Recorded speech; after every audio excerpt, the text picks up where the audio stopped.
Wouldn't it be cool if you were let's be honest, St. Louis is boring. I mean, the most interesting thing is an ice cream, Ted Drews, and your baseball team. It's a boring city. But wouldn't it be cool if The Rock and Taylor Swift loved your baseball team? And I mean, like, wanted to go to games all the time. You'd think it's pretty cool. Cincinnati is, it's boring. I mean, it's boring.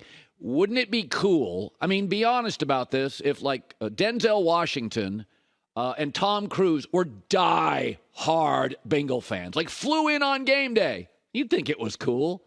You'd turn around and take a picture of them. This whole Travis Kelce-Taylor Swift thing, they're both 33, they're both attractive, and they're both rich. I'm not into it. I'm not invested in it. But why wouldn't the NFL lean into it? I can remember, and nobody that's a sportscaster that's 20 or 30 probably can talk about this, but because they didn't see it. But Jack Nicholson, even in star-studded Los Angeles, Jack Nicholson, they would interview him during timeouts of NBA games. Literally Bob Costas and Pat Riley. I mean, you'd have like a big broadcast team, and there'd be a timeout. They wouldn't analyze the game. They go to Jack Nicholson, and this is L.A., where there's 1,000 stars at every game. And people in L.A. thought it was pretty cool. It's pretty cool. When you go to a Knicks or Lakers game, these are star-studded towns, Broadway, actors all over New York and L.A., right? When you go to L.A. or New York, one of the first questions that a person in Los Angeles will ask, hey, did you see any celebrities? If you went to a club tomorrow night, saw a celebrity, a restaurant, you wouldn't tell people? In most markets, though, they don't go to your city. So you don't want to hear about it. Why would not the NFL lean into Taylor Swift? She boosted the American economy this summer by $5 billion in consumer spending. That's just in the United States. UFC leans into Trump. People talk about it. NBA leans into celebrities at games. People talk about it.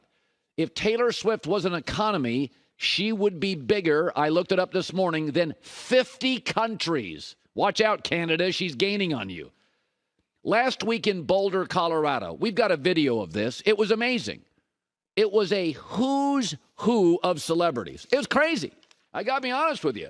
I was sitting watching that game. Hey, Paul Pierce? KG? Da Baby. Not my baby, Da Baby. T.O. was there. Offset. Dwayne The Rock Johnson. Chauncey, Kyle, NBA dudes I like. Master P? All at a Colorado football game. Simba, CC, Sabathia. It was crazy.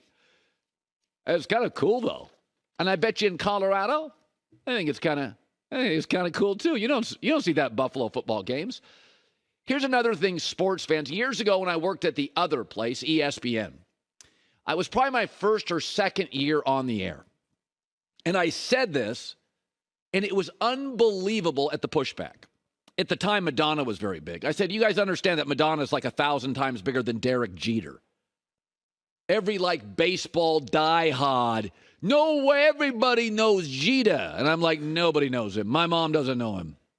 If my mom, who doesn't know sports, my late mom, she doesn't know him. She knows. She knows who Prince is, George Michael is, was. I mean, right? She knew who Derek Jeter was. Sports fans think everybody in the world knows Patrick Mahomes. Taylor Swift is at least 40 to 50 times more popular than Patrick Mahomes. Her Instagram is 273 million. His is 6. She has like 5 times the Instagram followers of the National Football League. Now, IG isn't the be-all, end-all of popularity, but it is a cultural touchstone for who's popular, who's not.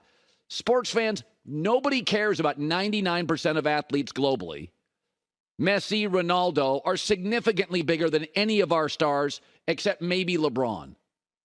Even Tom Brady, outside of an occasional game in London or Germany, soccer stars internationally are 100 times bigger, and music stars are even bigger than soccer stars globally. Settle down. Nobody's taking the games away from you. Taylor Swift isn't calling plays. Ryan Reynolds, another actor, bought a Welsh soccer team. Predictably, the diehard soccer fans were like, bad. They had a U.S. tour, a Welsh soccer team you'd never heard of, documentaries, merchandising exploded. They are now one of the soccer clubs in the world.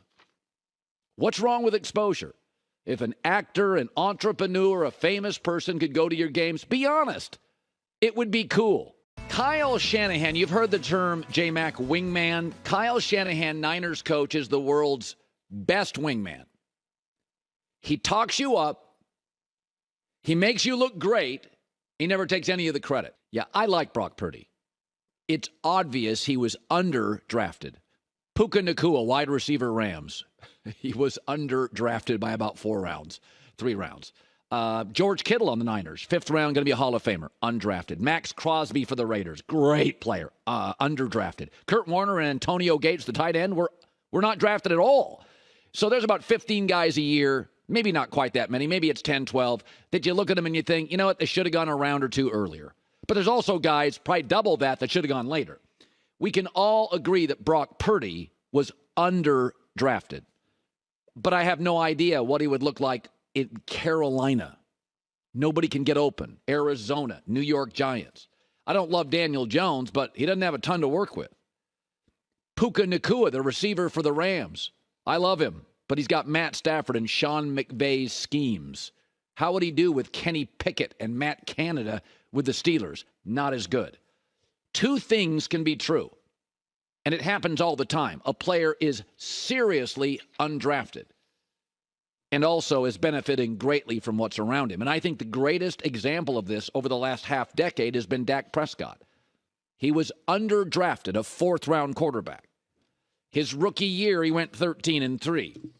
But you know what about that 13-3? The Cowboys had a top 5 defense, a Hall of Fame tight end, the number 2 rated offensive line, and Zeke was arguably the best running back in the NFL, and Dak got some MVP votes.